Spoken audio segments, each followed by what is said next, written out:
Okay, so we are gonna do a little review over cell transport. Hopefully this helps some of you, but it's the same thing. I drew out basically what we did in class, your flowchart. So this whole chapter was about cell transport, which is essentially moving materials back and forth across the cell membrane. So we have two different kinds. We have passive transport and we have active transport. We are going to start looking at passive transport first. So passive transport requires no energy, and things are going to move from high to low. So this high to low movement is called our concentration gradient, which is down here in the corner. And what that means is it's a different concentration, a different amount from one place to another.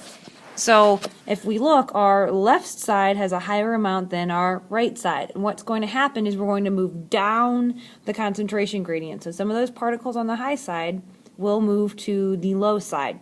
And they're going to keep moving over until we reach this dynamic equilibrium, which is on your study guide, so make sure you know it.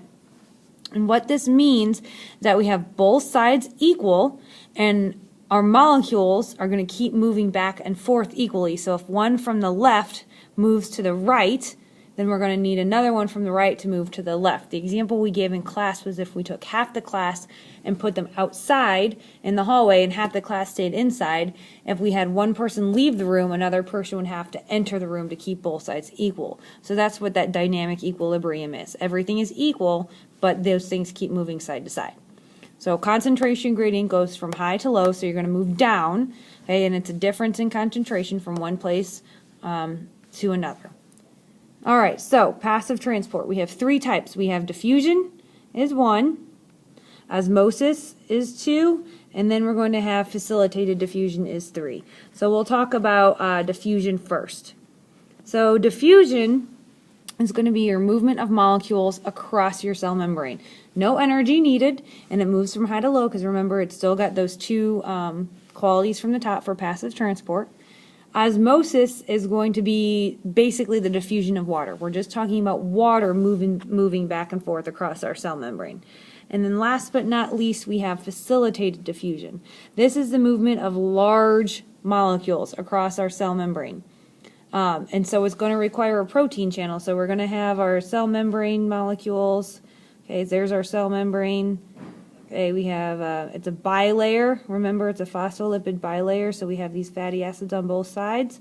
And then this part right here, this rectangle in the middle, is going to be our protein channel. And what that's going to do is it's going to act like a channel and let our proteins through, because some of these proteins are going to be too big to fit through the membrane. So the bigger molecule won't be able to get through. So we have a protein channel that's going to let it through.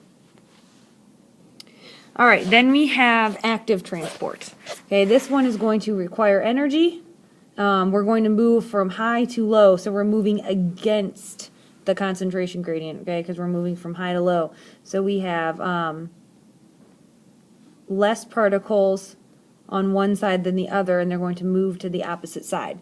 So what this is going to need is a protein pump, because we're literally going to have to pump those proteins across the cell membrane because they are not going to want to go by themselves. So we're going to have to make them go. Kind of like when you use a pump, like a bike pump or an air compressor to blow up a tire.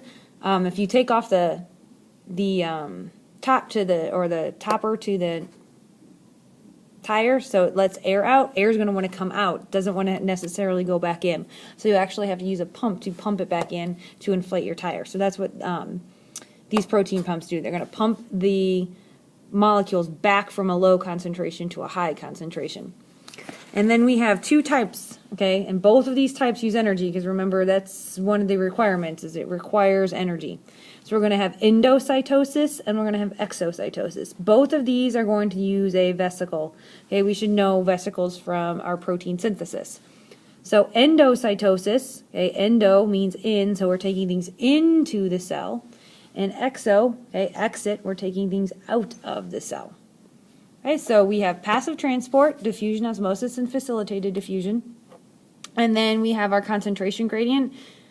And then we have active transport, endocytosis, and exocytosis. So there's our big overview of those. In the next couple of videos, we'll talk about hypertonic and hypotonic. So watch those if you're having issues with those terminologies, which go with osmosis, because those are all osmotic solutions.